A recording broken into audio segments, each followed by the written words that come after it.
change. Prepare yourself for unfiltered social commentary, along with cross-cultural, multi-dimensional, and unique perspectives, making for the most dynamic content you've ever experienced. With your hosts, Brennan Dunn, Charles Sherrod Jr., Damon Parrish II, and Dr. Rod Singleton.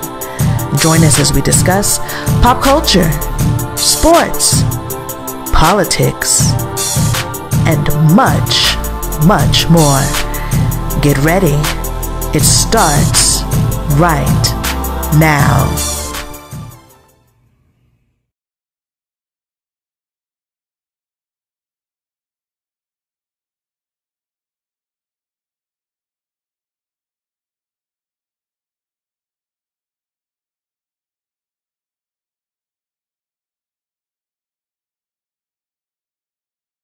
We have a returning guest in Mr. Uwazi. How are you, sir? Charmed. How are you?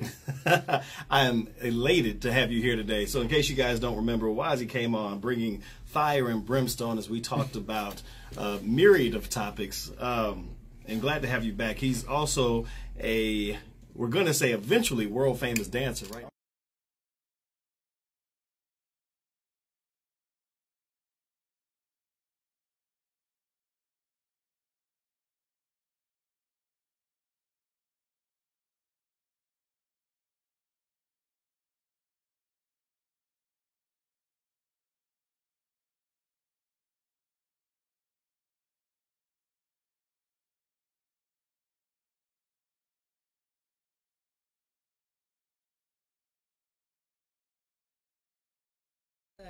Brennan, thank you. Ladies and gentlemen, Michelle is going to give us everything today. So we're excited about that. But we're going to go ahead and start off with some international news. Damon? Yes. You being the legal connoisseur that you are, That's right. Have you heard the bird say the word about Canada and legalizing weed/marijuana over yonder? Of course. And I'm excited for Canadians, and I wish it would trickle down to us Americans, us U.S. Americans.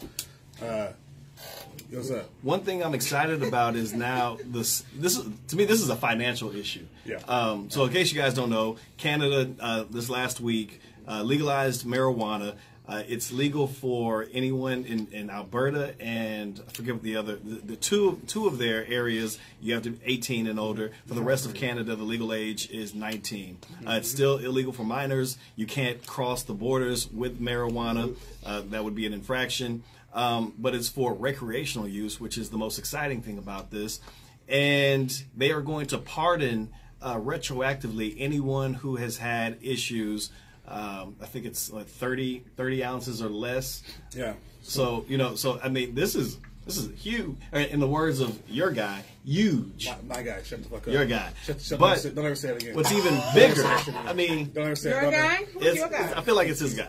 But what's also most intriguing about this is the financial ramifications. I mean, so this is the first time a G7 country has legalized marijuana, which for stock investors, we've already got the trickling of marijuana businesses within the United States that are waiting to see what happens on the federal level before it starts to blossom. With the legalization within a country next door to us, this is going to blow up the stock. So in my opinion, this might be the best time for you. If you want to invest in something, you know how people were talking about, I wish I could have got it on Amazon. I wish I could have got it on Blockbuster. Wish I could have got it on Netflix. Now is the time to get in on No, something. they have like home delivery and like a little locker.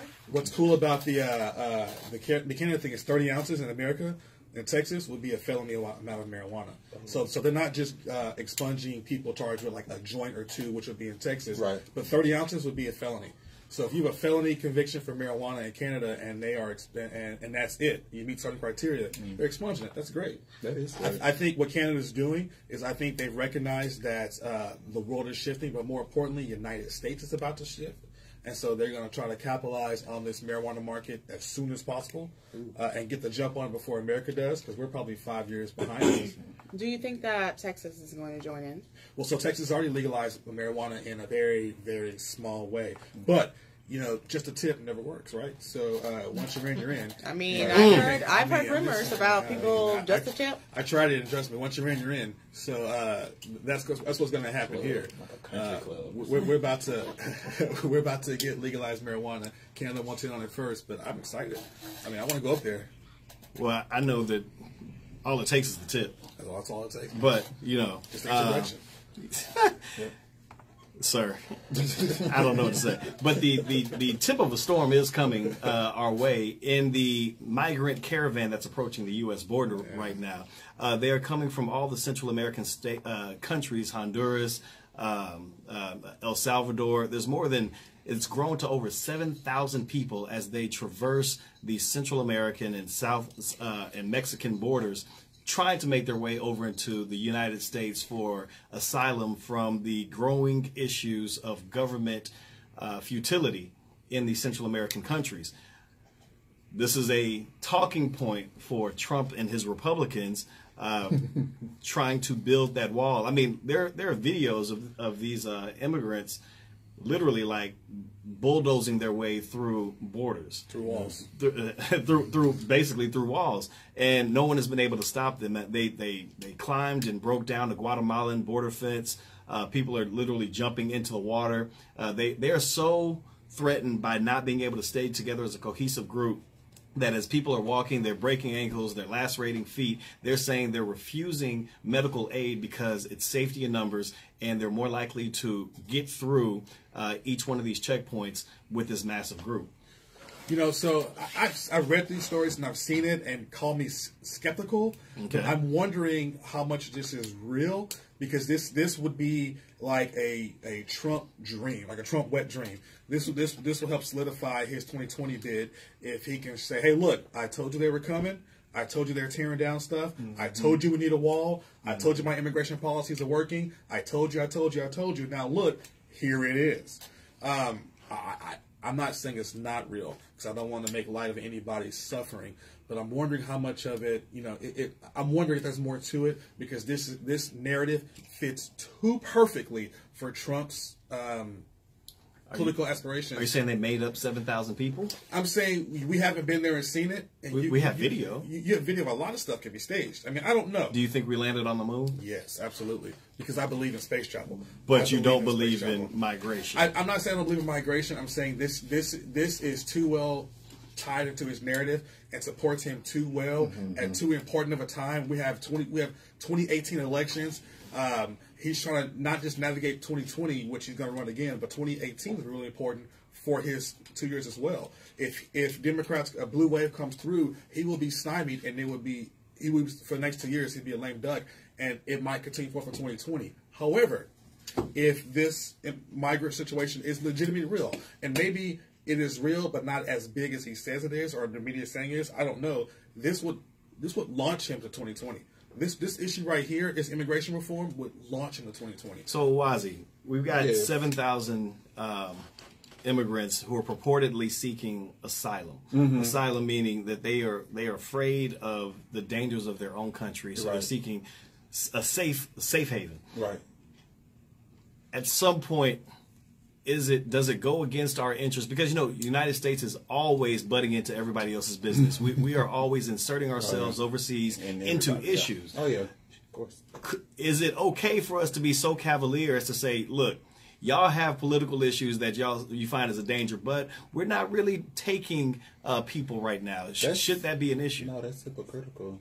I mean, it's very hypocritical, because we also pride ourselves. I don't know how many times I've heard America is this melting pot of cultures, and then like when other people come over here, we have all of these discrepancies, and these discrepancies have been magnified under Trump's presidency as far as the immigration problem that quote unquote plagues the United States.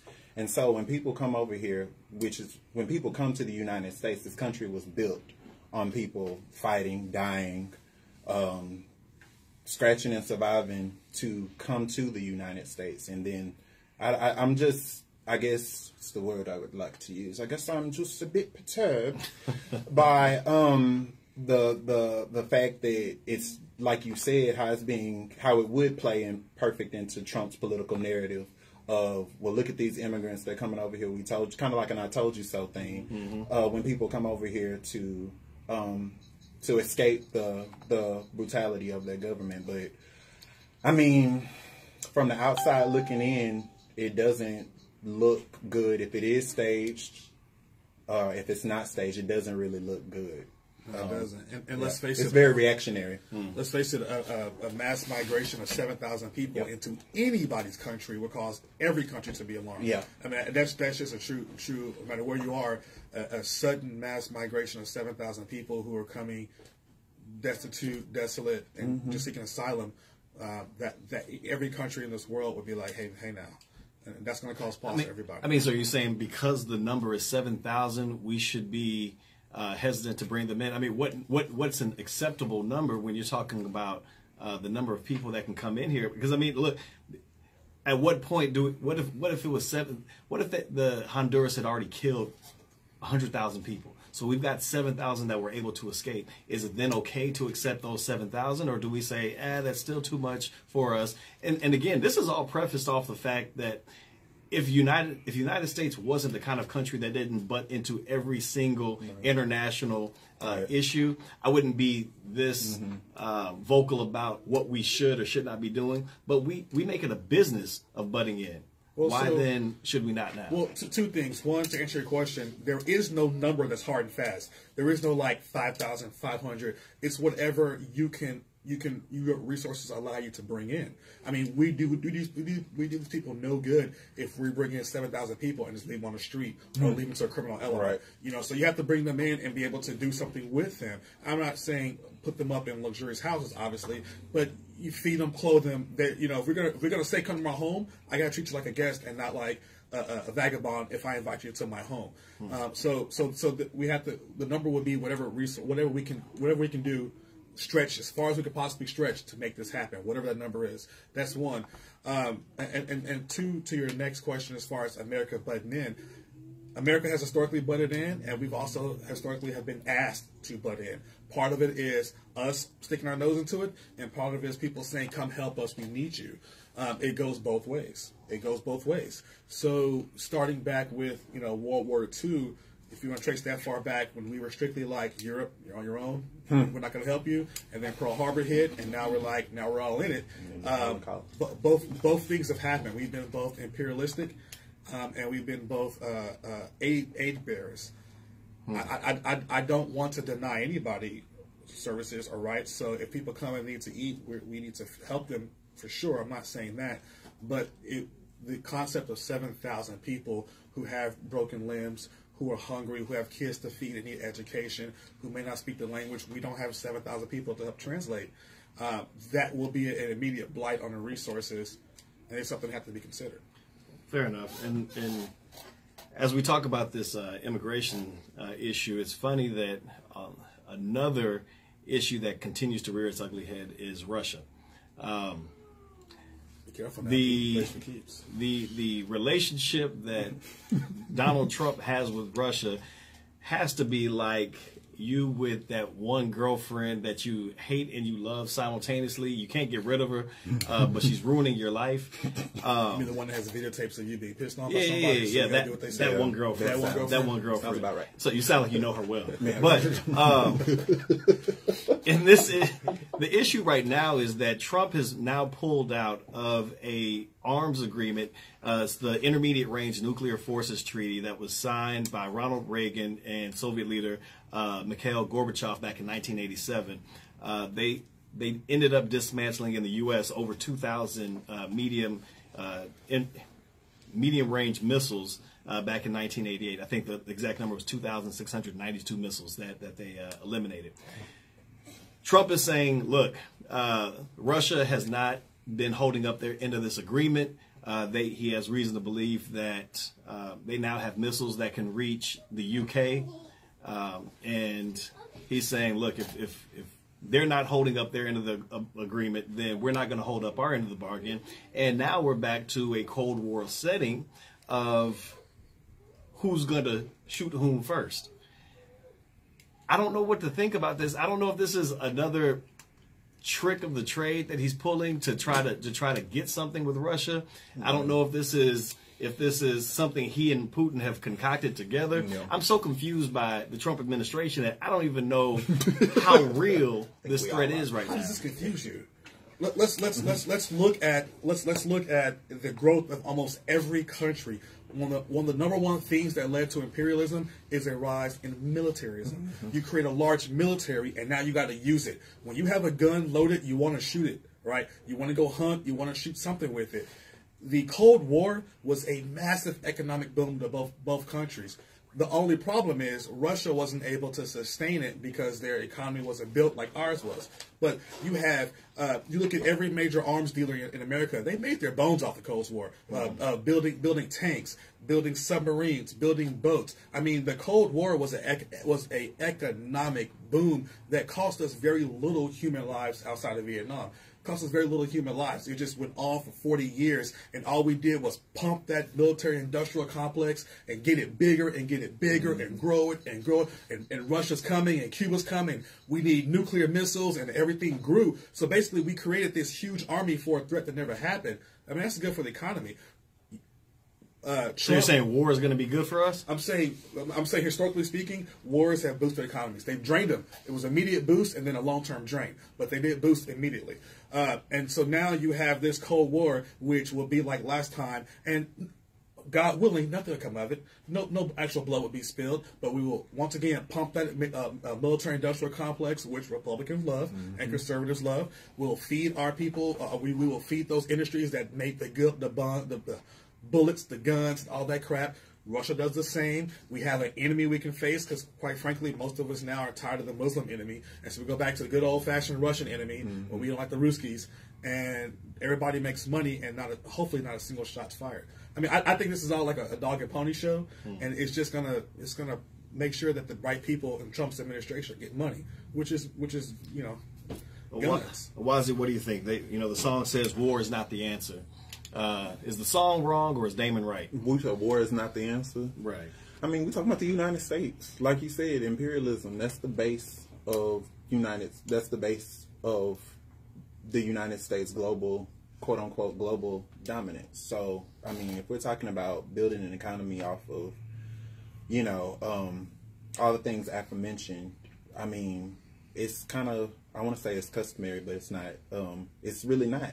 It's repeated behavior. Well, war is good for us. I'm going to try to get through all this Trump stuff really, really quickly. And the only reason I'm talking about Trump today in his because he's here. Well, he is in Houston today. He's her. And I hope only 7 people went to his Oh, they've been protesting since his rally, but we'll see. 8 this morning. But there's something else that Trump has talked about, and this is kind of where the one thing that Trump made no WTF he's talking about is money. Was it bankruptcy?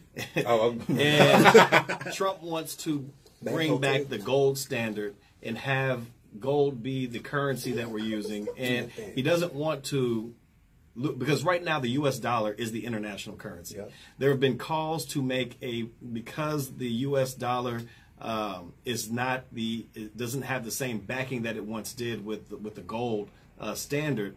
There are calls to make a more structured currency exchange, international currency exchange. The problem is if you make something else other than the dollar the standard, then the United States loses most of its sway in terms of being able to pull strings. Because the United States holds the dollar, they kind of hold all the political influence internationally in what they do. They can, when it's time to freeze things, it's the United States that sets the freeze. When it's time to back a trade, the United States is able to back it with their own dollar.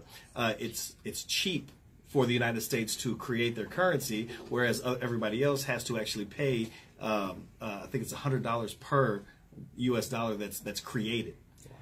Wow. So, go ahead. I'll say that's partly true. Another part that makes another aspect of that story is the United States dollar has been stable for a long period of time, and for the longest time, it was the highest trading. It got debunked by the euro, but now that's fallen apart.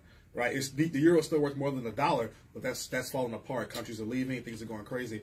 But the dollar has been the most stable, and no matter where you go in this country, an American dollar represents some stability. You know it's got value to it. The peso might rise and fall. The yen might rise and fall. The things might rise and fall, but an American dollar is universal. I think with the gold standard, it still will be, not so much because the global economy is backed by is on trade on the U.S. dollar. Certainly, that will have economic implications. I'm not saying it won't have that. It certainly will. But I'm saying the everyday person who runs an everyday mom and pop store across the country will still accept an American dollar and will still say, if I have this American dollar, I know it's worth something. Right. Now, should the American economy fall apart completely, then that will change also, whether the world still trades on our dollar or not. But I would still believe that the American dollar will still be taken. Now, there might be a change now to the euro because the euro is worth more than a dollar. But historically speaking, because the dollar was worth the most, and everybody recognized across the world the value of the American dollar, and everybody across the world believed in the value of the American dollar, I don't think that will change too much. Should we be afraid if they decide to go with a different international currency? Should we be afraid of a Great Depression? Because we've already heard talk about we're heading into another Great Depression. I think this president has put us into an egregious debt ratio at this point, and there's been talk that we're heading on a downtrend. If we put this in terms of the future, in terms of what will be the international currency exchange, if the United States isn't able to control it, do we go into a spiral? I think we talked about it in the last episode about how it's a cyclical effect on the economy. A depression is bad in its impact, but it's a part of the economy. At some point in time, the economy rises to a certain point, it's going to deflate. And then I believe our guest told us that it's the Fed, more so than the president, that's going to control the economy or have an impact on a depression. I don't necessarily believe that that's going to happen. I don't think we're looking to another depression. We just came out of a Great Depression Part 2 in 2008. You know, that was as equal to the Great Depression in 1919. The stock market crash in 29. I mean, that was equal to that, and in some instances worse. Unemployment was not as bad, but the economy still suffered. So we just left Great Depression Part 2. I think what we're going to see is the economy has risen really high. Yeah. Everybody's flying high, and what goes up must come down. So eventually it will have a market correction and it will go down, whether that's just a 2-term recession or a 4-term recession, whether that is a definitional depression, I don't know. I mean, we're due for a downturn. We can't ride high forever. I don't know if we can lay that purely on Trump, since rises and falls are part of everybody's economy. We can do all things through Christ, and also we can blame Trump. It's come up for and one thing that we can't do is we can't all be on board together in how to handle Kanye West and his discussions with his president. Most of you should know.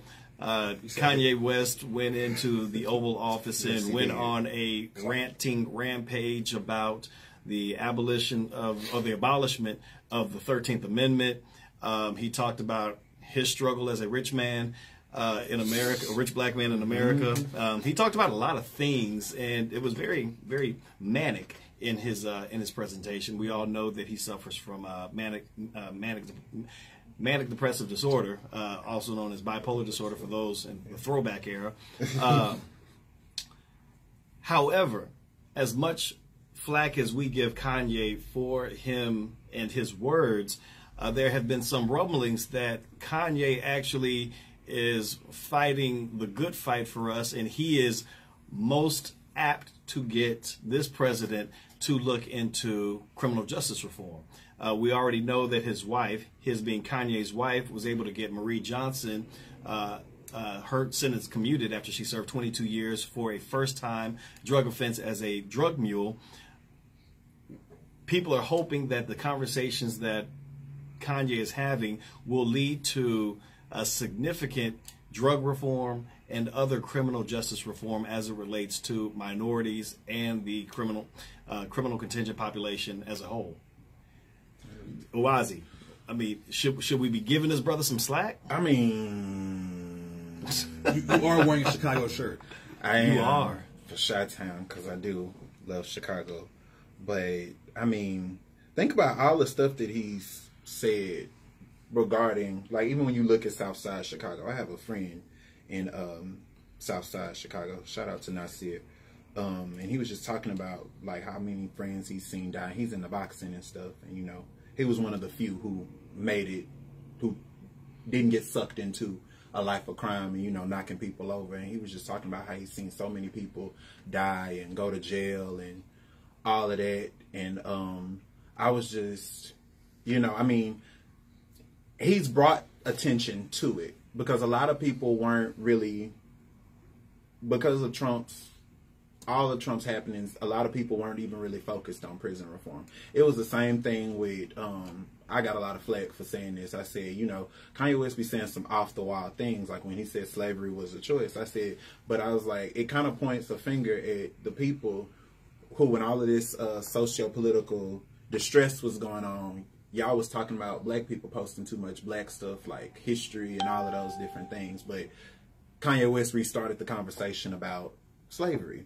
and what slavery really entailed. And it had people talking on Facebook all over the place saying, oh, well, slavery was this. And everybody, people who were on the other side of the question, telling people that they posted too much black stuff, were now posting stuff about Assata Shakur and started posting stuff about Fannie Lou Hamer, started posting stuff about Ida B. Wells and all of this. And I said, oh, y'all are history experts now. Like, oh my God, look at y'all. Not Ida. Not listen, not Ida. Talking about Mary McLeod making pencils and stuff. And I'm like, oh, but just a few weeks ago when people were talking about Huey P. Newton and the Black Panther Party and all of that, y'all was saying, y'all got to calm down. You woke people need to calm down. I said, but look at you, you know, look at you. PhD, look at you. But so I definitely, in saying all of that, I definitely think Kanye West has always been a conversation starter. And so that's, we forget that piece of his platform. And so, I mean, I don't know what that entails because quite frankly, I think Kanye West needs to get help. I'm an advocate for mental health. So, you know, you bring up a good point on that because, you know, it's funny because when black people in entertainment and sports speak out about socio-political issues, if it doesn't side with the right's rhetoric, they say you got to stay in your own lane. You stick to basketball, LeBron. Right. You know, stick to football, golf, Tiger. Football, stick to whatever. Yeah. You know, Richard Sherman. You defend on the field. Don't say stuff that you don't know about, as if these people aren't allowed to have more dimensions to their thought processes other than what they spent their lives practicing for. But conversely, when you have someone like Kanye, Stacey Dash, anybody else, you're not telling them you need to stick to, acting, stick to writing your music. No, it's, Kanye is so enlightened. Right. Kanye is such a free thinker. He's a brilliant mind. Such a free thinker. You know, and if it's what's good for the goose, it's good for the gander, right? And it should be across the board. Right now, I want to say Kanye stick to music, but I can't because then that would be hypocritical. Right. You know what I'm saying? Now I gotta be like, God dog it, let this son of a gun speak his mind. We've allowed everybody else the opportunity to do so. But what we have to do is remain cognizant of the fact that though these are his words, one, he does not speak for all of us. Right. Two, black people, we've talked about this over and over again, black people are not a monolith. Right. And three, he's just saying some stupid shit from time to time. Oh, absolutely. I just had this thought. I was just saying, somebody asked me about what I thought about Umar Johnson and as far as like his attitudes towards gay people. And I was like, you know what? I'm able to separate who Umar Johnson is as a person from what he's actually talking about. Right. Like his feelings towards like homosexuals has nothing to do with me. Who's Umar Johnson? Exactly. Wait, is that I don't know if that's a legit question or no. That's right. It's legit. There's legit question. Omar Johnson is a he's a guy who he's a hotel. That's what they're calling themselves. He's one of those sleep people that talk about the game but really isn't about it. He took a lot of money from people to try to start a university. He's an opportunist. But years later, he still does not have this university. So he's one of those. That's all we're going to say about Separating the ideology. So when Umar Johnson talks about us coming together, okay, I get it. That is definitely paramount in the black community. But then again, people are like, well, Umar Johnson is, he doesn't like you, and I don't have anything to do with that. Like, as far as him not liking me. Right. At the same time, like, we still sitting in the same boat as black men. Mm-hmm. And so it doesn't help him to drill holes, and we both sitting in the same boat. So it's the same thing. I can separate who Kanye is as a person, but if he's talking about criminal justice reform for the liberty of people who have been political prisoners, people who have been disproportionately charged for non-aggressive offenses or drug charges, like minor drug charges or anything like that, then that's a step in the right direction. But because I don't like what Kanye West said last week, or because I don't like what Kanye West said a month ago, we never give people the room to change, but we put people in a box for them to stay the same all the time. Whereas I'm not the same person I was 15 minutes ago. So, Maria, but here's the difference, if I don't mind. No, here's the difference. One, I will say this: I do not like it when people blame mental illness as a pass for something. Oh yeah, like we know Kanye's got a mental illness, so maybe he gets a slight pass. No, you can still be responsible for your actions and have a mental illness, right. And that's not me slighting anybody with a mental illness. I work with him. So Jeffrey Dahmer, he was responsible, and he was definitely responsible for the action, and he deserved to be go to prison for it. So the one, South Carolina, all of them, clinical sociopath. You can have a mental illness but still be responsible for your actions. I want to say that one.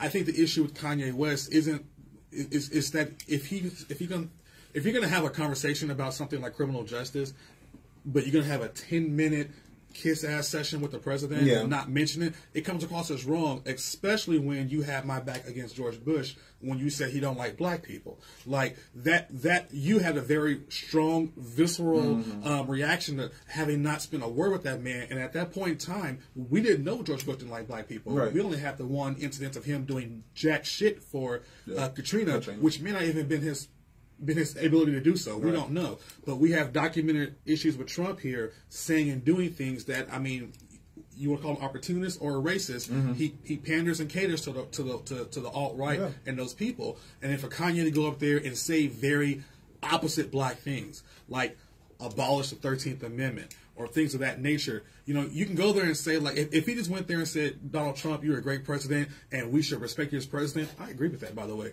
Not respect Trump, but respect the office of presidency, because he does reflect this.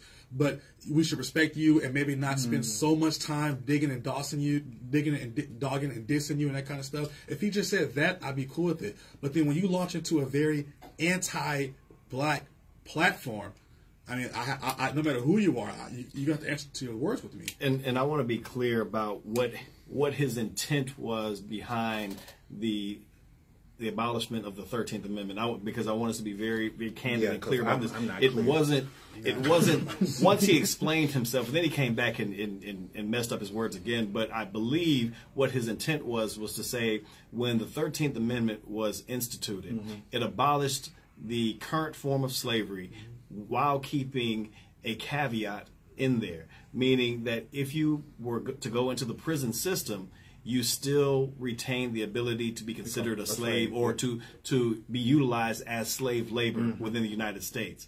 And what I believe he was trying to get was we need to abolish the 13th Amendment as it stands, which could also just be meant to amend the 13th Amendment to take out that caveat of using prison labor as slave labor, I believe. However, someone who's not been lauded as a spokesman. He's not a public speaker. He is a musician who gets to write everything down, craft it, go back and forth with it. That being said, there's a question I want to ask, our viewers out here, and I think Maria Bautista said, nope, no slack, actions speak louder than words. Kevin Farmer said, none. Kanye is out for self. Kanye appeals to Trump's narcissistic nature. I want to ask the viewers this question, and we'll come back to see what your answers are. Does the means justify, or does the end justify the means in this regard? Because for all of his ranting, if he's able to get this president to change and reform some key issues that affect us, should we just allow him to run amok and go do his hocus pocus thing? We're going to leave that question for you guys as we move on to the next one. And we're going to talk about a little bit of sports now as we delve into some fun stuff. The other day, there was a spat, as it were. Pun intended, while the Los Angeles Clippers and the Houston Rockets were playing. Los Angeles Lakers. I'm sorry, what? Lakers. What did I say? Clippers. I did say Clippers. It was the Lakers, sir. They are the Lakers. They are the Lakers I today. apologize. I was thinking about, we played the Clippers We too. played them today. Right.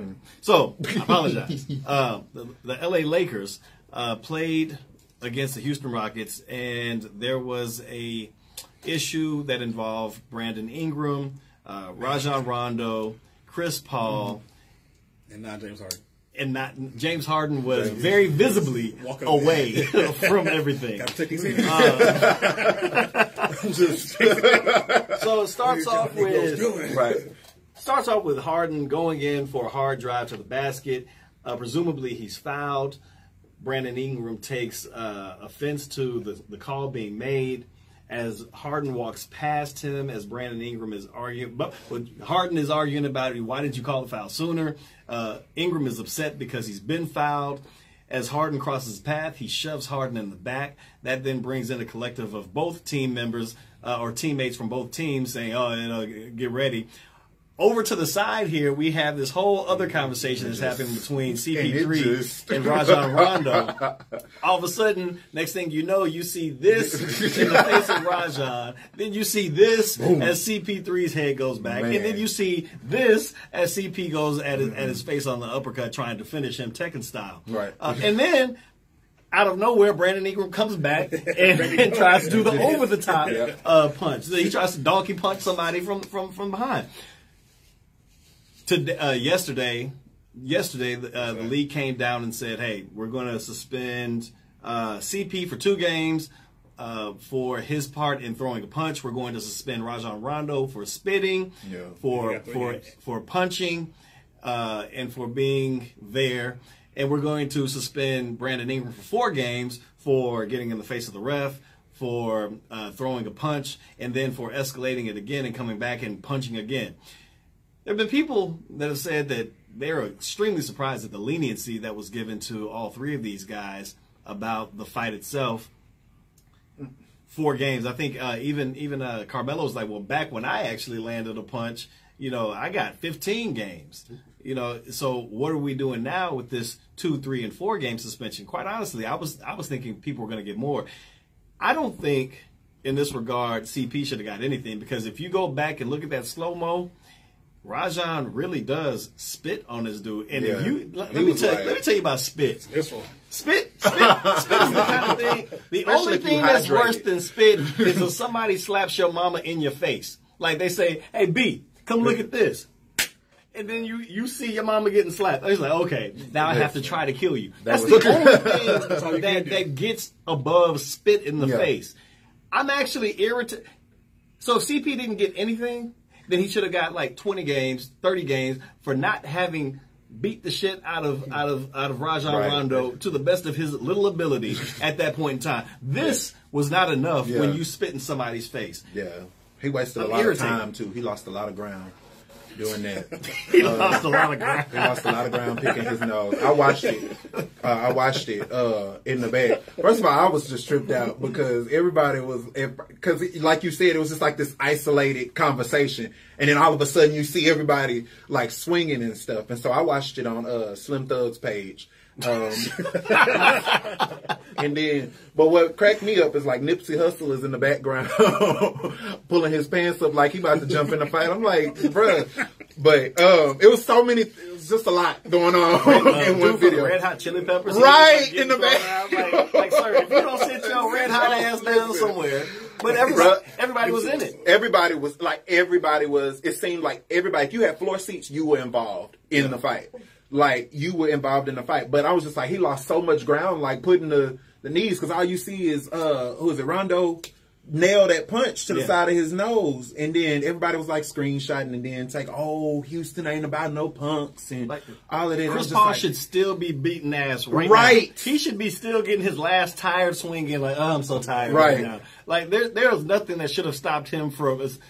You saw that, and people were wondering, well, was it intentional? You saw Rajon's lips purse. He did the two and everything. The two. Once that first little speckle hit, I don't know if you did it on accident or purpose. All I know is that just off GP, I have to whoop your ass for the honor of my countrymen. Right. Like, that's it. Not everybody damn sure didn't see. Chris Paul he got the hands, and honestly, I think Rondo I think Rondo is, and I think he's about that life, about them hands. And by the way, some bitch has big ass hands. And I don't think Chris Paul was. I think he thought they would talk shit, jaw, and he backed up. And once he spit in the face, he's got to react, but you don't want to react too much. These guys will whip my ass for everybody. But at the end of the day, the Rockets still won, though. So that's a second place. It's a consolation prize, but it's a good consolation prize. So there's another question that comes out of this, and one of our hosts who's not here right now, Dr. Rod, made a comment on his Facebook page about LeBron. LeBron went over to CP3 and held him, consoled him, was there with him. It's a lifetime. Conversely, James Harden was above it all and didn't talk to anybody. He was like, well, what? Are y'all fighting? Word? Let me go take a seat and get some Gatorade. Right. At some point, which leadership style should they have adopted? And two, should LeBron have been with his teammates rather than crossing these uniform lines and being like, at the end of the day, this is my brother, my brother, and brotherhood is more important than team solidarity in the face of this. So here's the thing. LeBron is a Laker in name only. That's not his teammates. That's the guys he passed the ball to do layups with. That's not his team. If the entire cast was changed tomorrow, he wouldn't give a shit. He's LeBron James. But he's towards the end of his career. I don't know. I don't know how long basketball players really play. I'm not saying he's diminished, but he probably has like 4 or 5 seasons left. Mm-hmm. Chris Paul is his friend, and so at this point, this is game one. The Lakers will. LeBron is such a influencing basketball player and such an influencing leader. They're gonna gallop around him no matter what. Yeah. I mean, they're gonna ride him no matter what, and so he'll still get his feeds. Yeah. They'll still come to him no matter what.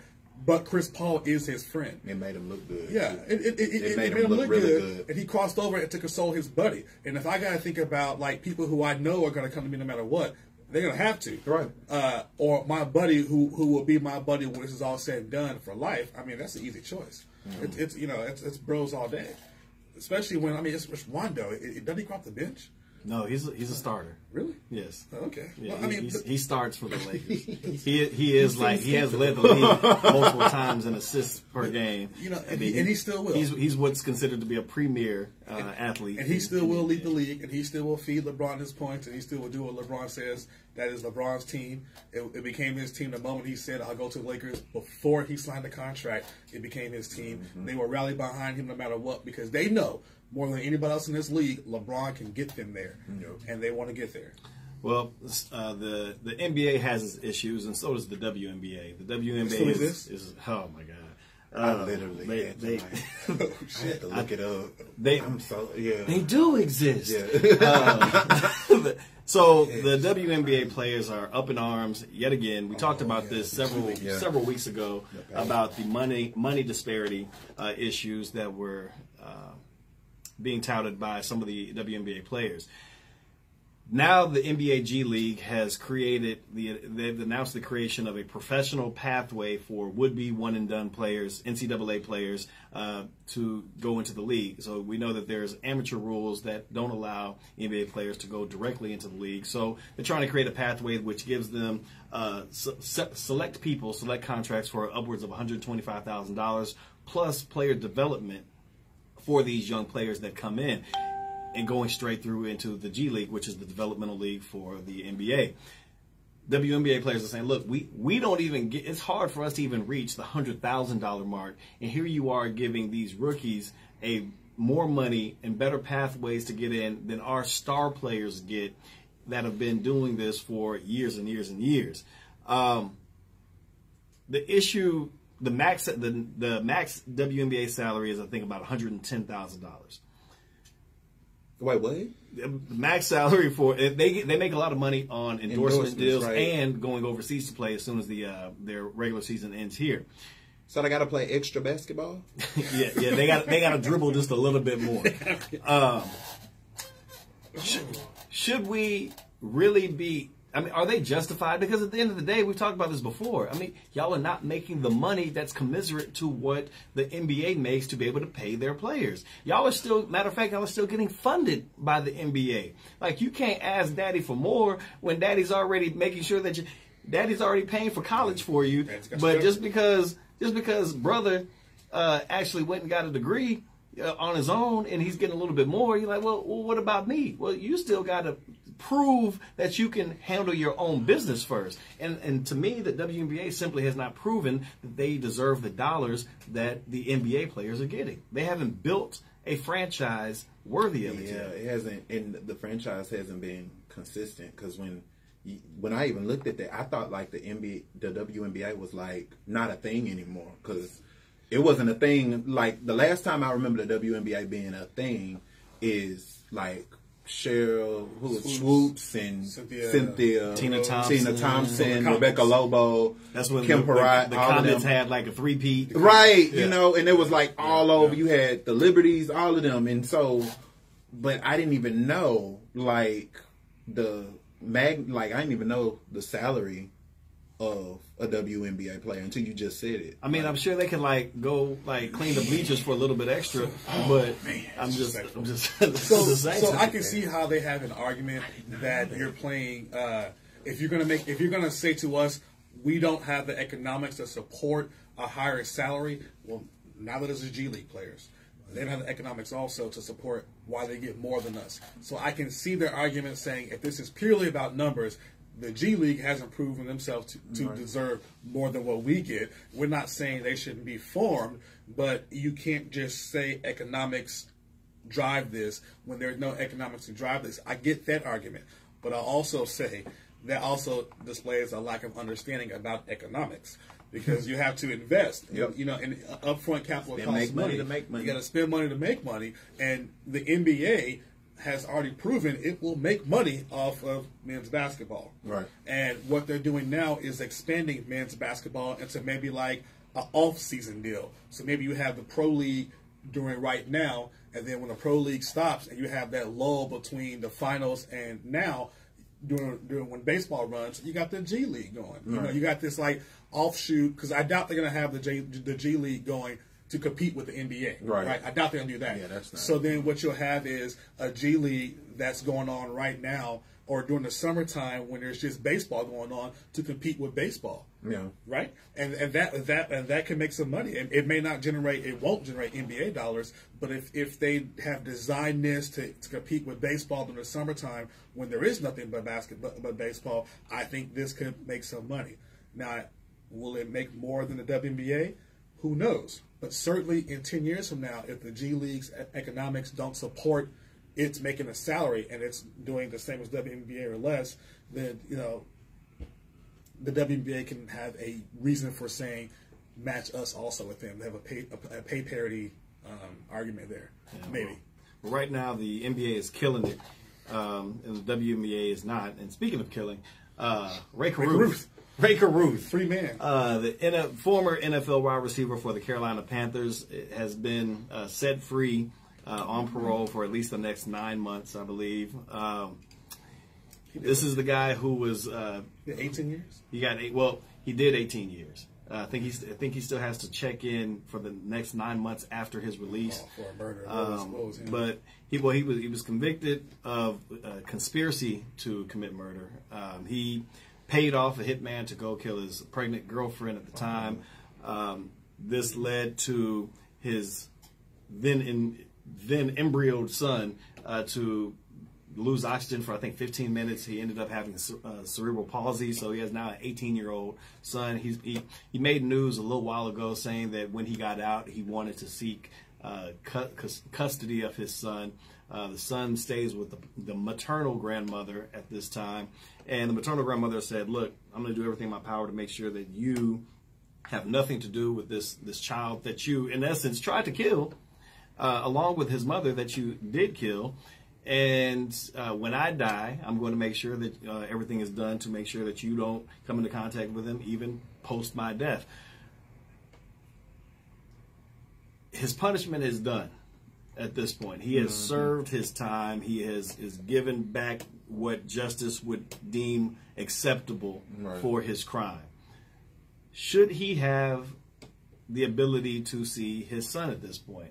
I mean, we always say that once the crime is, you do the time, and then all slates should be clear. Oh, hell no. Is this one of those times? We never say that. We never say that. Did I get it wrong? Yeah, make some shit up. So we have you freestyled that. So you have civil penalties, and you always have criminal penalties. You have wrongful death suits all the time. People who don't go to prison at all, or even get criminally charged for their crimes at all, can face a severe civil penalty for that. Certainly, if you try to kill me, that should forfeit your right to have to see me. Now, if the son decides, I want to see my dad, then we shouldn't stop that. Right. But for the dad to compel it after you have robbed me of my mother, and like you just said earlier, Brennan, you know, slap a mom in the face is tantamount to me whooping your ass. Killing my mom is, you know what I'm saying? I agree. I don't think. Let me be clear. I don't think he should have any dealings with this boy at all. No, but there are people that say, "Come on, man, give him a chance to at least be a father to his son." People make mistakes. People apologize for the mistakes. Should he be given the opportunity to at least be a part of this cat's life? I'm one of those people that does not support the death penalty in the way it's used, but I do believe that you can commit certain crimes that you can forfeit your right to live. I don't know what that is yet. I haven't seen one, but I can imagine a scenario in my mind where if I convicted somebody of a certain crime and it was of a certain caliber, I can be like, death penalty, and not lose any sleep. Right. That's me. I do believe you can do certain things and forfeit certain rights. Killing my mother so that I can die forfeits your right to be my dad, or even say I am your father, or even say I am your son. You don't get none of that shit. All right, you forfeit all of it. You lost it. Anybody who says he deserves anything other than to spend the rest of his life paying for his son, for giving his son cerebral palsy, which is, you know, I mean that's yeah, that is. You know, what Ray Caruso should do if he wants to be a good dad is make sure his son provided for the rest of his life. Make sure his bills are paid, make sure he has funds, and make sure to the best he can do so, he can give that boy a good life, because he robbed that boy of everything he could possibly have. So we have another case, sticking with the football theme. Breonte Dunn, no relation, was just acquitted of rape charges by a jury. Round of applause. Right. So this is a former Ohio State football player. He was looking at, originally he was looking at 3 counts of rape and possible 33 years in prison. They knocked it down to 2 counts of rape that he was being charged with. During the course of the trial, there was information that came out where the woman admitted to contacting Breonte up to 27 times after the alleged rape. Jurors were able to hear recordings of her telling Dunn she would tell everyone she had lied about it. Interesting. Right. So before the jury was seated, prosecutors offered to drop everything in exchange for a guilty plea of misdemeanor assault. Dunn said that, look, I don't care if they offer me a Class C misdemeanor on this, which would basically be would be the equivalent of a traffic ticket fine. I am not taking anything because I am innocent. So he took the biggest of gambles on this, and this is one of those situations where, you know, people always say, well, if you're not guilty, why would you ever take any type of plea? Quite often, that's not what happens, because when somebody's looking down the barrel of 20 to 30 years and they offer you, look, we'll give you time served, or we'll give you a year, or we'll knock it down where you don't have to take a sex offender registration, just take something. People are not, you're gambling, it's not gambling with dollar bills, you're gambling with life years at this point. So he held by his convictions, and he said, I'm not taking anything on this one. And for him, it worked out in the end. I had this conversation with someone the other day, and we're going to talk about another case simultaneously with this one, in which there was another Atlanta Falcons player who got it, or he's now trying to, I think, what is his name? Brian Banks. After being cleared of rape allegations, he was just signed to the Atlanta Falcons. These are instances where it seems like the person that accused the person of rape was lying. Or at least in one instance, they admitted to lying. And in the other instance, there's at least a question when they're saying, calling up and saying, look, I'll tell people that I lied about it. We don't know if she was doing that because she wanted them back or if she was doing it because she really did lie about it. But in instances where a person who has accused somebody of rape is found to be unequivocally lying about it, it's my personal belief that they should get whatever punishment that the person that they accused of was going to get, or at least be held liable for the range of punishment for that person. If they never actually went to prison, then they should be subject to the range of punishment that person was subjected to. Or if they went to prison, there are some cats that have went in 20, 30 years, find out later that they weren't. They should be getting the same amount of time and loss of life that they made their alleged accused lose. What do you guys think? Yeah, so I think an unspoken tragedy in this is the prosecutor. If you have a case where you charge somebody with sexual assault and then you tell them, hey, look, we'll dismiss 2 of these cases and give you a Class A misdemeanor. We'll eliminate the entire sexual assault component of it and just give you what would be just a regular old assault, time served, you walk out of here. That means you don't believe in this case. That means you know it should be dismissed, and whether he takes it or not, you need to dismiss it. I think it's a tragedy that they made this young man sit through, and I guarantee you every day of that trial was gut-wrenching. And having tried a case, Brendan, you tried a case, you know as an attorney, the most nervous part you get, the part that people don't understand, it's not voir dire or opening and closing, it's when the jury reaches that verdict, and you got to stand up and hear your client's fate. You know, like it's like everything in your gut sinks, you're nervous as hell, and that's just me. And I'm not the one who's facing it. I can only imagine when he stood up, he was probably thinking to himself, oh, you know what, I should take that assault. Oh, shit, what do I do? What do I do? Like, oh my gosh, if this don't come out right, oh, they didn't look at me. They're smiling, they're not smiling. Everybody's looking down, they're looking up. What do I make of this? I don't know what to do. Like, that kind of emotion, I think, that 5 days of trial probably shortened this man's life by 10 years. You know what I'm saying? They probably really cut short, you know, and 10 years is a definite exaggeration, but at least a year or two. But at least a year. You know, it probably shortened his life. So not only should this woman face, at the very least, a charge of falsification of a police report, and we don't have bearing false witness as a crime, but she should face some sort of punitive damages for her actions. The prosecutors who offered him this ridiculous deal because they knew he was either A, they believed they couldn't prove the case beyond a reasonable doubt, or B, they didn't believe that he did it. If they're not dismissing it, they should get an ethical sanction as well. It should not just be limited, in my opinion, in this circumstance, to just the accuser, to the accused. In this particular point, where they have offered him such a deal. Now, if the deal was never offered, if they just said they believed it, maybe. But when they hear her and they hear the evidence and say, okay, I'll tell you what. They should have immediately dropped it. It shouldn't have gone to the jury, is what you're saying. Never should have went that far. That's an ethical violation on the prosecutor's part, because their job is to seek justice and not a fucking conviction. And when you do that, you make the system look bad. It is bad, but you make it look worse. Say it with your chest. And the reason, Wazi, that I'm saying that these false accusers should get so much time is, one, they are ruined. Even if you're found not guilty, even if they come back and say I lied, you will always have the stigma of what if. You know what I'm saying? Well, you know, I want to bring you around my kids. I want to leave my kids with you to babysit, but what if? You know, and so you will never have that stigma taken away from you. That's one. That trust. Two, if you in fact did time, my God, you have put me in I have literally lost years of my life to this because of you. And third, we live in an age where women predominantly have fought so hard to have their voices heard in terms of rape accusations. I mean, they are fighting this uphill battle of saying, well, how do we know you're really telling the truth? You know, how do we know, prove it? You know, this prove it world. They have fought so hard to be considered equal in terms of justice. When someone is willing to spit in the face of that kind of fight that is detrimental to everybody, you should have the book thrown at you. You have no regard for this other person. Yeah. You have no regard for the struggle Their of people that look society, just like you. All of that. It's that is to me one of the high. Only thing that I can think of that would be even close to it would be murder. Like in terms of the vileness of that type of action, when you can sit up there and lie about somebody sexually assaulting you.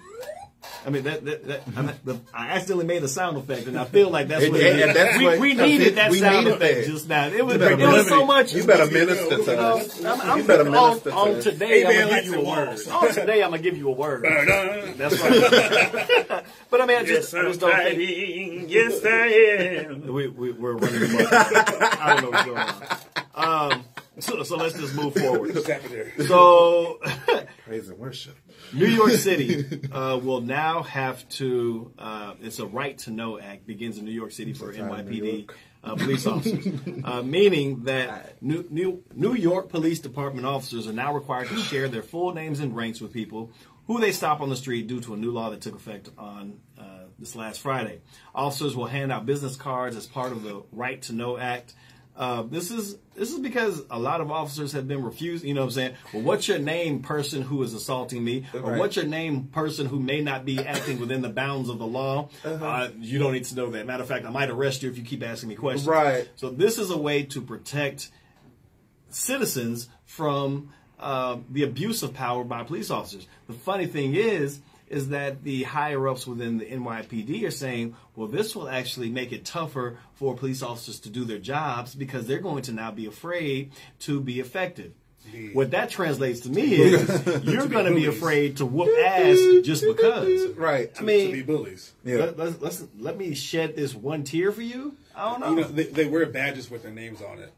You know, and if you know how to read rank, you can look at a uniform and but who knows how to read rank? But what I'm saying is, that information is readily available on a law enforcement officer when you see it. So them telling it to us ought not be a big of a deal.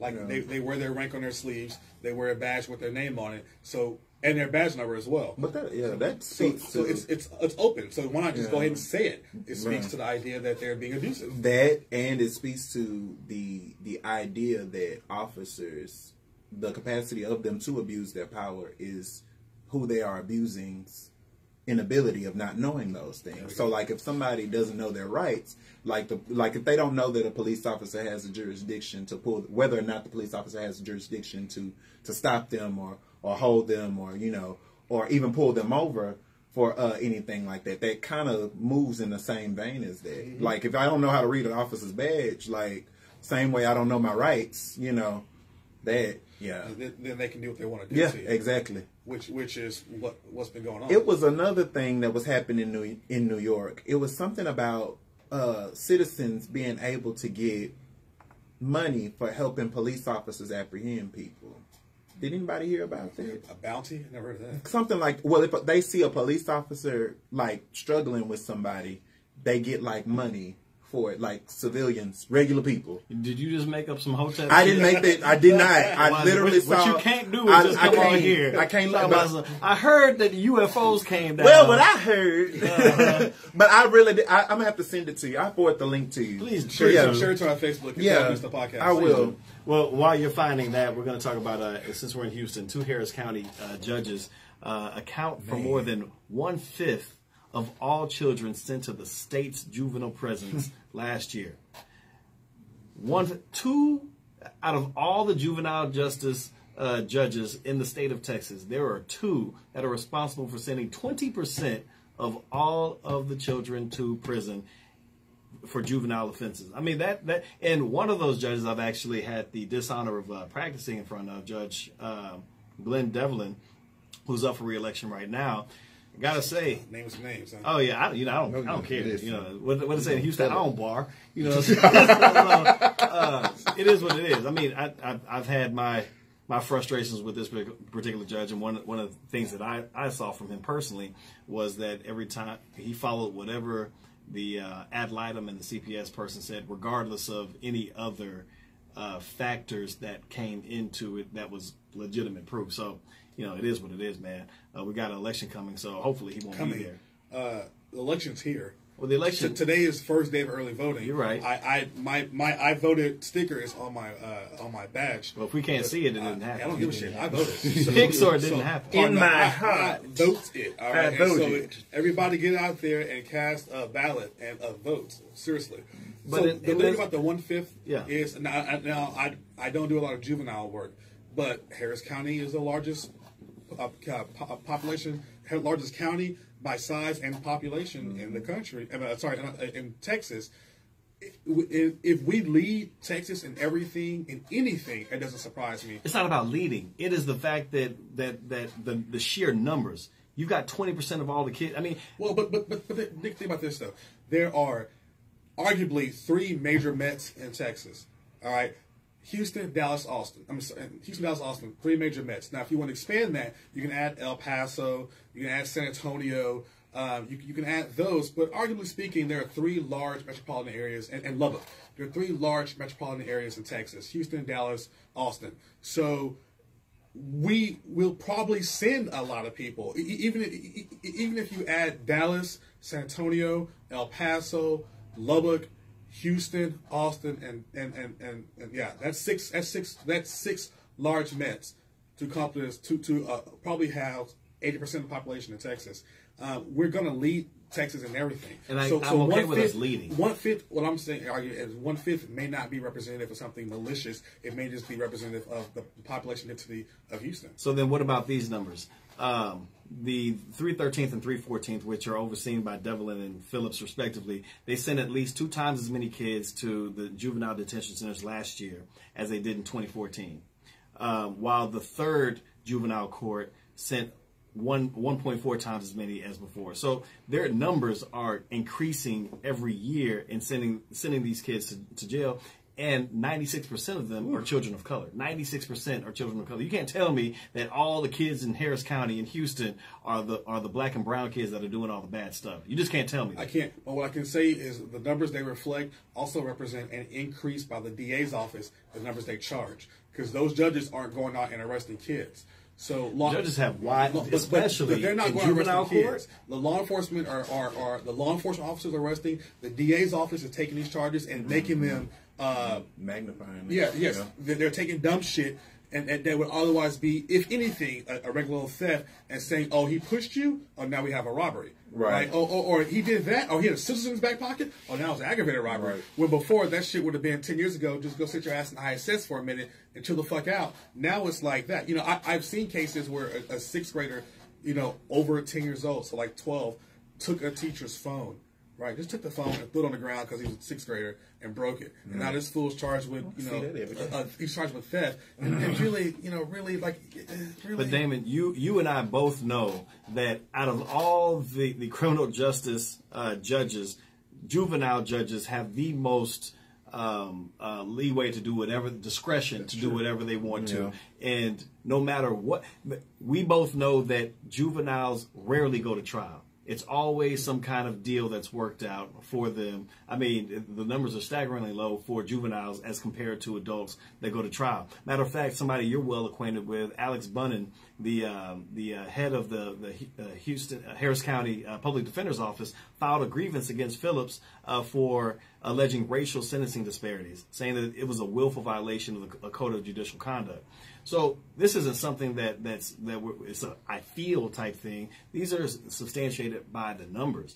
And the numbers suggest that these particular judges are targeting, not just being hard on crime, but they're targeting. And they're targeting African American and Hispanic males at disproportionately egregious rates than their counterparts. I guess what I want to make clear is I'm not defending them, but I also want to make sure we understand that it's not just them. All right? They can only preside who's in front of them. The DA's office are accepting these charges. The DA's office are elevating these cases to something higher to give then these judges the ability to put them in TYC.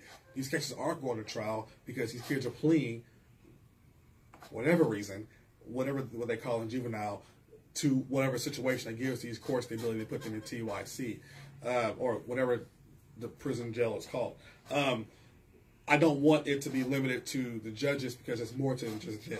All right, we need to look at law enforcement for over-policing black and brown and minority communities. Yep. We need to look at DA's office for overcharging minorities. We look at DA's office for how they treat us. It's well documented also that they're extra aggressive with black men and Hispanic men versus black women and Hispanic women versus white people. Extra aggressive. And so all that is, to me, a symptomatic issue. This article doesn't, for me, illustrate the problems with 2 judges. It's a problem with the juvenile justice system in its entirety. Well, I want to move on. Yeah, I know you do. Because there's something else I want to talk about that I think that is going to split us. As we come before the Lord. We have unity, sir. We have unity. We are one. UNITY. That's all we need. Man, woo, just had a moment. All right. She's got her girlfriend pregnant. What? Hear about that? Who? What? Her girlfriend is pregnant. Who? Queen Latifah's Oh yeah, girlfriend. yeah. I wasn't gonna talk about. You want to And talk she's about that right supposed to now? play Ursula in The Little Mermaid. I feel comfortable talking about that now. Wow, that's awesome. Latifah would make a good Ursula. We always wondered. Did we always wonder if she was gay? Because after she did set it off, like everybody was like, oh well, definitely she's on it. But I wondered is kind of like a hard term. I didn't wonder. I was just waiting to see if she ever confirmed it or not. I thought she was. After Set It, I was really young when Set It Off came out. I think I was about 6 or 7 when Set It Off came out. But I'm saying, like, you didn't wonder. You just waited. Will she ever come out and say I'm gay or not? She was. so at 6, you were like, ooh, mommy, that's gay. She like ladies. That's what's up. Well, congrats to her and her soon-to-be newborn. She like ladies. she liked the ladies. So Joel Osteen, televangelist to the stars. I'm sorry. He has his own Christian help site, also known as Lakewood Church. 45,000 members strong. He has what's called a Billy Graham rule. Oh, yeah. Meaning that he doesn't allow himself to be around other women without at least one other woman present. He won't spend time alone with women other than his wife alone.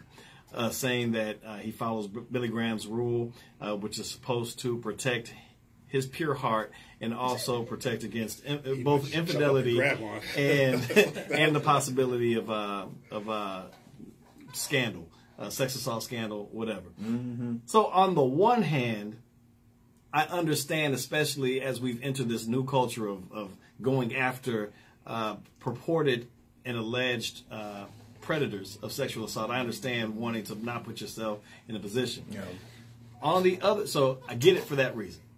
I don't get it for the other reason of I'm trying to keep this pure heart and this temptation. Like if you, why not? Because to me, if you are the leader of a congregation and you are so vested in the Lord at this point, shouldn't you be above it all? No. Okay, shouldn't you be like, oh, here's a titty.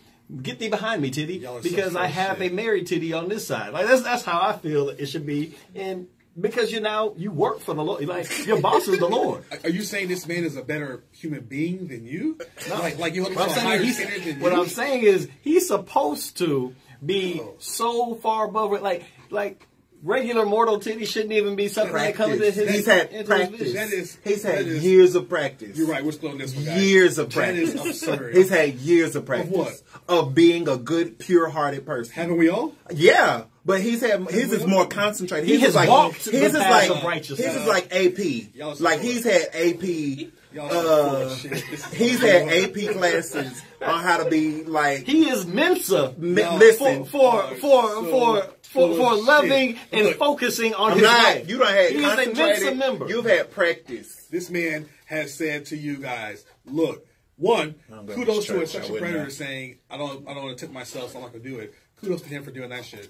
Two, he's saying, hey, listen, I don't want to be put in a circumstance where my heart might get tempted, so I avoid it. What is wrong with that? What he do with the choir then? Because I know it's some ladies that's done lifted up their robes. He ain't no choir director. He ain't no choir director, sir. He's a motivational speaker. I understand. Hasn't he like fellowship with the choir before they perform? Well, it's a choir though. But it's multiple people. It's the choir's got. It's a choir. It's got right. men and women. What one person choir have you been around? I don't know. What kind of church do you go to? That's still it's sisters. Sister. The Clark sisters. Have the But two Karen become one? sing lead. Where they can join it? Okay. So listen, the man has basically said, hey, look, I want to guard my heart. I got no problem with that. I mean, Your heart? Yeah, and his dick and his wallet. I with all that. Listen, he's. I want to hear Joel Osteen say the word dick. I want to hear him say No, it. Would he probably say it wrong. I'm sure it would come out extra holy and country. Now, he'll say dick if he was like give me some tithing. You know? Yeah. You know, if somebody make you tithe with your dick, then he might do that. What? But no.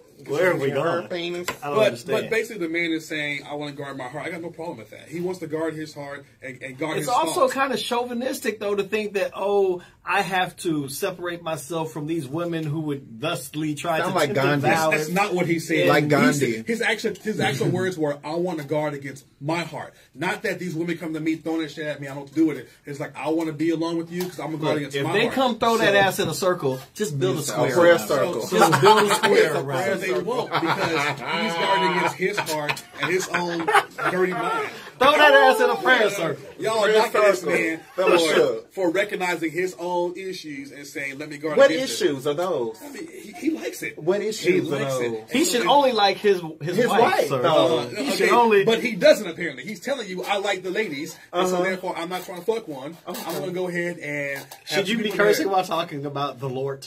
The who? I'm talking about The who? Oh, let me tell you about the Lord, sir. He's a mighty good guy. I realize your situation is soft, but Joel Osteen ain't the Lord. My situation is soft, Yeah, sir. so The wind we're breathes talking on me, and I about- go hard. In a room full of men. Well, luckily there's no wind in here, sir. There's no wind in here. We have gone all the way off task. We were off topic. Let's move on. Right. Bill Cosby. Jesus be a veil. All right, so y'all don't know about Roseanne Barr, right? Oh, Lord. That's that lady Ambien. who used to have I got her own. something to say about that. Well, let me get this Come out on, first. go. So Roseanne Barr is a well-known comedian who said some stuff about black people and tried to blame it on... No. She said something about a black woman. It was a funny joke. What was the joke again? She Refresh said us. Valerie... She looked like a monkey. Valerie, what's her name? A baboon? Valerie Burton? Valerie Jarrett. Yeah. Looks like a cross between a monkey and... what the fuck was it? Planet of the Apes and something else. And it was funny. Well... So she lost her show after it had just come back, and it actually premiered like super high, and they booted her show off and came out with a new rendition of her show called The Connors without her. Cold-blooded thing about this, you might call it cold-blooded, others call it do justice. They killed her off the show, so there is no coming back for Roseanne. I think they had her overdose on the show. Let me pause for a second. That's not true because what's not true? At the end of Roseanne, the first time they killed off Dan, and now his ass is back in the seat. So Roseanne has had a revival of a character before because Dan died when they first went off air. And apparently that whole season he was dead, and she was having some massive ass daydream, which won a lottery. And did she get? Yeah, she had. I thought she had a settlement. So you think Roseanne could arise again? Dan might have his own fucking daydream right now and come back like, "Oh, I thought you was dead and you was a fucking racist." I mean, I'm just saying. Roseanne already has a history of killing off characters and then bringing them back with a dream sequence. So it's an anime. But to say Inuyasha for Roseanne, to say that they can't bring her back, I'm going to say Roseanne is already proven us that's not correct. They brought her back. Okay, well, It is. Gotta catch them all. should we live and let live? Should Roseanne just like let her come back? I mean, because like you said, some people think, "Hey, man, this is a comedian being a comedian." No, and the shit was funny. It's only it's only black comedians are allowed to do those jokes. Only black comedians are allowed to do that joke. Like they I'm sickle cell. Yes, I am. Only black comedians are allowed to do that shit. White people do that shit, and everybody be like, "Oh, you gotta come on, guys, you gotta relax. It's a joke. He's paid to do this." No, and then like everybody make room for him. Oh, she had an Ambien, but no lie, Ambien do make you do some funny shit. Though. Speaking from personal experience, you got real serious. I had an ex who was like on Ambien, and he used to say some off the wall shit, and I'll just be like, bitch, I gotta get up. Let me get up. Like, what did he say? I'm like, get up. I had to get up. Cards are hard, 3 stacks. Right. But no, everybody like accommodates like people who make jokes about black people, then we not allowed to throw them away because we feel like because we don't know how to take a joke. Like, it's not like, fuck her. Fuck Roseanne. That's it. I mean, you know, say it with your chest. I mean, you know, we make jokes about white folks all the time. Yes. I'm just saying the joke was funny. All right, was it a proper That's joke? fine. Was it a proper joke? I agree, it wasn't. And it was bad timing, all that shit. But it was a fucking funny joke. There's nothing funny about white people. We don't make jokes about them. They're serious as a heart attack. Say it with a straight face. Say it with a Look straight at face. smile. Hold Look at that smile. Look at the camera say shit. Look at the camera say, come on. Say it right. Yeah, say it to the one more camera. time. Hold on. All right, Like, go. Ready and scene. there is nothing. Look, listen. Yeah, I'm gonna say this, man. I'm gonna say this. Take There's 67. nothing funny about white people because white people are the pillar of our community. Like you doing one of them my 20 PSAs. And we need them to stop these people from coming across the border. Go ahead, Kanye. And unless we make America great again, Right. we will not have justice for. Why your cheeks rising?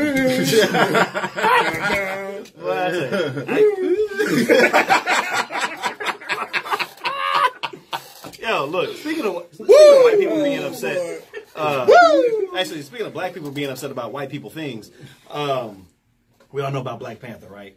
Black Panther, not like 1960s Black Panther, but like Black Panther. It was a horrible Panther. So parents are now divided by Black Panther because some white parents are letting their children be Black Panther for Halloween. No. Sir, can you let me finish? Go, I'm sorry. Okay.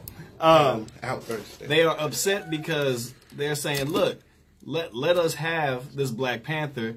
You've appropriated enough from us. Can we just keep Black Panther? I'm gonna let you say what you want to say before I respond. So go ahead, Awazi. No, white people. You can't. Every time we get something, here y'all come. Well, why don't we have that? Why can't we? I don't really see the big deal. No, you can't be Black Panther. First of all, he black. That was deep, bro. That's it. Bottom line. Like, y'all don't ever want to be us on any other regular basis, so why y'all want to be us for Halloween? Because as soon as you take... This is the problem I have with fucking white people. This is the problem. You get to take the costume off. We don't. We gonna be black tomorrow. But what? To be fair, Black Panther costume. Simmer down, angry black man. To be fair, the Black Panther costume is literally A costume. an all-encompassing costume. I don't care if it was a motherfucking unitard. You're not That's wearing kinda it. what it is. The unitard. So they're not black. Y'all let them know. We're not letting them have this. I'm loud too. I want y'all to hear this. We're not letting them have it. You can't have Black Panther. And as much as we get to dress up as Superman, we get to dress up as Wolverine. We done had to dress up our whole lives. We done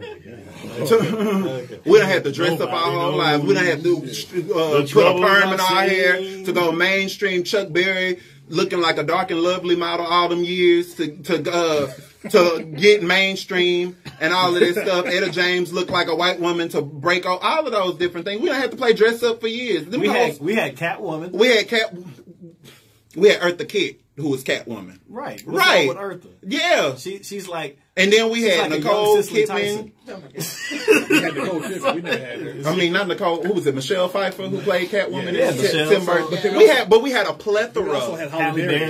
We had a plethora. That was whack. That's an awesome movie. Only movie Halle Berry like was great in was Swordfish when she showed the titty. Like that was pretty good. She acted really well at that. Losing Isaiah. So when she lost the titty and then she lost her son. Yeah, okay, bring it back. Bring it back. I'm sorry. We gotta talk about Halle Berry's titties. I mean, and stuff. But no, like that's just my whole thing. Like let us have shit. Like, well, not even let us, because no, it's ours. So here's my thought. All right. Yes, sir. All right. So there is nothing in the comics that says Superman is white. He came from Krypton, an alien planet. He could have been black. There's nothing in the comics that describes Tony Stark as white. He was just played by a white person all the time. Right. His daddy and mommy could have been black. There's nothing in the comics that says Black Panther is a black man. He's king from Wakanda, which is in Africa. There is a South Africa, sir. Could be white it's Africans. colonized. It could be some white Africans now. So basically, king of Wakanda. South Africa was occupied Azania before. Well, South Africa is occupied What he's Azania saying now. is that a white person could be in Africa, right? And they could be in king of Wakanda. So a white person could be Storm too, huh? No, he said no, damn it, no, not today. But from what you said, what you said, because they never tell you Storm is black. That's true. To my knowledge, the only character ever given a specific race was Blade. He was the only one just drawn, and Man of Steel, played by Shaquille O'Neal, was the only people I know where said these people are African American. Right. Like they were designed, they were drawn to be African American. Hancock is a fantastic story, and it told a very promising. We're talking about Hancock. Because Hancock I saw the gleam in your eyes, sir. Look, Hancock should be taught in African American studies about what happens when you mess with white women.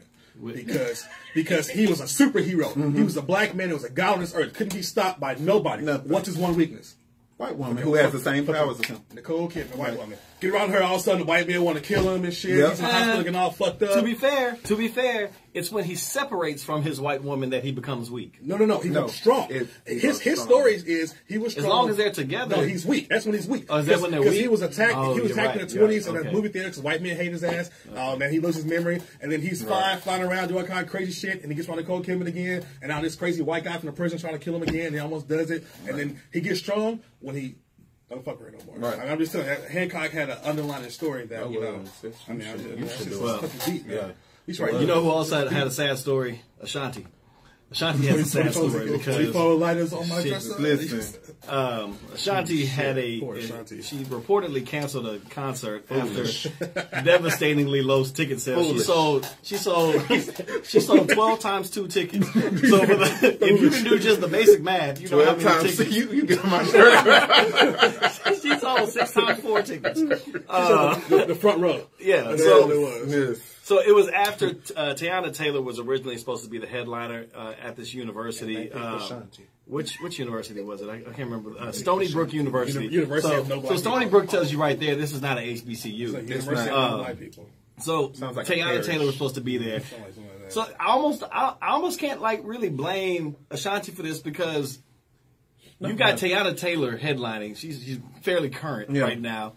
And then she can't come, so your next best thing is to get Ashanti from 1998. And what was her big hit? Foolish. And I'm trying to think. What the hell did she say? That was Christina Milian. Viewers, what did Ashanti sing? Because I know she had Foolish with the Notorious B.I.G. sample. Foolish. I know she sang for what's her name? She actually J-Lo's stuff. So she was actually the singer behind the J-Lo. samples. She sampled. She did. So she has nothing foolish, but foolish. happy, and baby. No, it is. You're right. You have to write melody. Okay, see, I be knowing. Ain't nobody saying like Eddie Kane. But we can't really be mad at Ashanti on this one because it's not her fault you only sold 4 tickets. She's not current with this generation. We can be mad at Ashanti for accepting it. Listen, you know your worth. And you know, listen, I got songs that people who listen to me don't even know what the fuck that is. And generation has no idea who Ashanti is. Has she been opening for Frankie Beverly and Maze? You got all the people coming. But you remember Frankie Ashanti? Beverly and the Maze.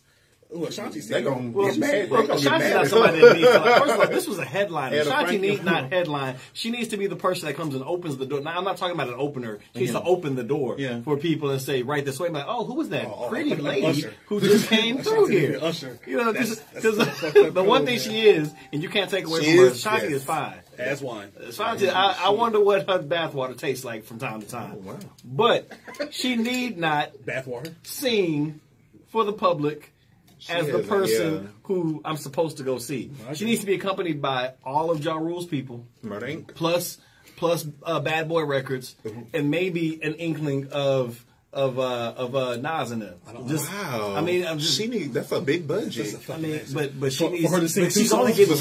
getting 1%, so she gotta have songs. For her to sing 2 songs, do we know what the hell they are? If she sung a song right now, we better. I just want. Oh shit! We would know. We would know the song. No, we would know. We would know. Well, we would at least do this. You would rock with it, and then you certain words, foolish, and that's it. I mean, we don't know Ashanti songs. Well, all she had to do was like turn around and bend over, like, and then we would. That would be working. I don't know shit. I this whole time I was seeing Dip Below, like I was seeing Dip Below, and then I didn't realize that was Christina Milian. Now I don't know who the hell she sings. This is why you won't win Jeopardy again. It's because y'all fucking cheated. We cheated. Cheaters. Man, whatever. Sore losers. Anyway, it was a real conspiracy for like that. I see what it was. Well, we're coming to a close, and we always have to do our Black Magic.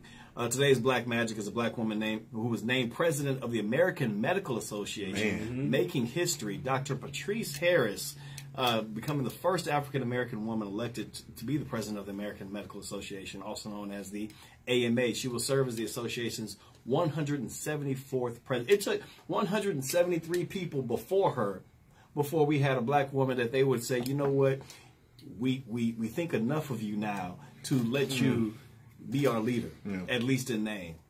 So hats off to this West Virginia University graduate who begins her tenure as president June 2019. You are our Black Magic of the day.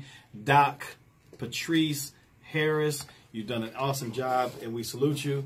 Wazi, you know we're going to start bringing you on more because I... Come on, come on. You make my heart sing. Why I order. And I mean, it's just, ooh, there's something about you. Oh, you know, that just... Sing Are a you singing song. Ashanti songs? I don't... Is that her song? No. I wish I could just I don't think... fall out. You can... Everything... just because see what happened just when I because come it's unknown doesn't make it Ashanti. I'm just saying. So, anyway, Damon, it's been a pleasure. Let me go back real quick because I did ask that question about Kanye West. Man. Don't be a liar to our viewers. I can't be a liar. Don't be a liar to society. Do not build dishonesty. Hold on. I saw where they talked about it. Okay, so we have Kevin Farmer that says the ends don't justify the means because we have people who aren't educated in knowing means literally shucking and jiving for crumbs. There are plenty of people educated in the means that aren't being used because of narcissism. Conversely, we have Kevin Plowden. Ooh, this is the battle of the Kevins. Kevin Plowden that says, yes, the ends... We'll say the ends do justify the means. In the 60s, Whitney M. Young was considered a sellout because he was willing to speak and meet with Nixon, but the end result was keeping several federal initiatives that were slated to be cut to pay for Vietnam. No matter how much we dislike a politician, we shouldn't completely disengage politically if the possibility of a good policy outcome exists. Correct. Well said, both of you, Yes. on both sides. Both sides. And ladies and gentlemen, if you have more comments on this, please go to the page and make sure you say something on it. You can go to www.gentspodcast.com to see us there. You can also go on our Facebook page. Make sure you like, share. Even if you don't like, still share. Yes. You also go to Instagram, which is Gents Podcasting. Gents Podcasting on Instagram. You can find us. We are everywhere you want to be. This is Intelligence. I'm your host, Brennan Dunn, bringing you knowledge with the power to change. We'll see you next week.